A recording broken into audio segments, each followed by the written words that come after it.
Olá pessoal, meu nome é Verônica, eu sou aluna do 6º período da Pedagogia e hoje eu venho contar para vocês um pouco das minhas experiências, das minhas vivências na Bolsa de Iniciação Científica, no projeto denominado Isótopos e Vivências Espaciais, Espaços Acompanhados em Bebês e Crianças Pequenas. E aí eu começo explicando para vocês um pouco sobre o GRUPED, que é o Grupo de Pesquisa e Estudos em Geografias da Infância, onde o campo de pesquisa foi denominado por nós como Geografias da Infância, que assumem que as crianças elas já nascem em paisagens pré-existentes. Então elas vivenciam territórios, lugares e outros espaços geográficos. E aí o nosso projeto veio com a intenção de pesquisar quais ofertas geohistóricas estão sendo possibilitadas nos espaços educativos e como essas situações socioespaciais são vivenciadas pelas crianças pequenas. É claro que as nossas idas à escola para as observações ficou um pouco prejudicada com a pandemia, então por isso a gente se dedicou a estudar essas espacialidades nos livros de literatura infantil. E aí agora eu vou contar para vocês um pouco sobre a nossa principal base teórica.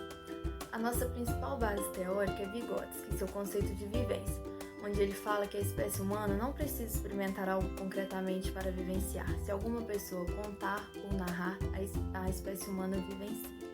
Com isso, achamos pertinente pesquisar nos livros de literatura infantil os espaços que vêm sendo retratados, para podermos pensar se estão sendo valorizados ou desvalorizados, porque tudo isso irá constituir o imaginário da criança, ou mesmo do adulto.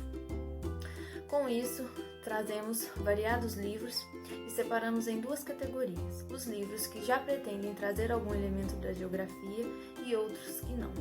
Aqui irei apresentar para vocês três, sendo o Deu Queimada no Cerrado, A Verdadeira História dos Três Porquinhos e Perigoso, para vocês poderem entender um pouco do que tentamos observar.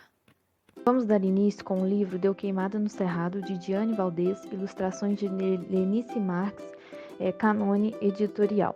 O bioma cerrado é a paisagem principal do livro, que tem uma quebra de expectativa muito legal, pois pensamos com a palavra queimada em fogo, porém no livro se refere a um jogo. Além disso, fala brevemente sobre machismo, sobre exclusão e sobre o respeito às diferenças. Entretanto, tenho a impressão de uma romantização do bioma nas ilustrações de Lenice Marques, pois utiliza várias cores, até mesmo nos animais, como na imagem ao lado podemos ver na onça flores ao longo de seu corpo.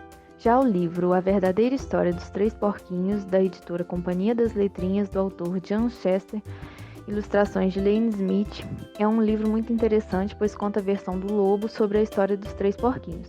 E com tantas paisagens para se ilustrar a história, ela se passa em espécie um deserto, com uma paisagem bem seca, sem árvores e plantas. Já o livro Perigoso, da editora Ciranda Cultural, do autor e ilustrador Tim Warnes, conta a história de uma topeira Bob, que adorava etiquetar tudo, então saiu etiquetando tudo na floresta. Ou seja, um bioma cheio de cores, com árvores grandes, com plantas bem verdinhas, típica desse tipo de história. Ainda em diálogo com as literaturas e com o conceito de Vygotsky de vivências, começamos a discutir sobre a singularidade de cada criança, com foco nas crianças negras, e sobre o discurso que geralmente a gente ouve na escola, do negro como escravo africano, como alguém que sofreu e ainda sofre por conta do nosso histórico colonial. Com isso, foi pensada uma sequência didática para a educação infantil, com atividades variadas sobre a cultura africana, buscando uma ludicidade e o prazer da criança em ter aquele conhecimento, pensando na construção da singularidade de cada criança no ambiente escolar. Bom, pessoal, aqui foram apresentadas algumas das muitas discussões e observações possibilitadas pelo projeto, que com certeza ampliaram muito as minhas vivências, a minha visão de mundo e a minha visão sobre as literaturas, a sua importância. Ficamos por aqui, um abraço.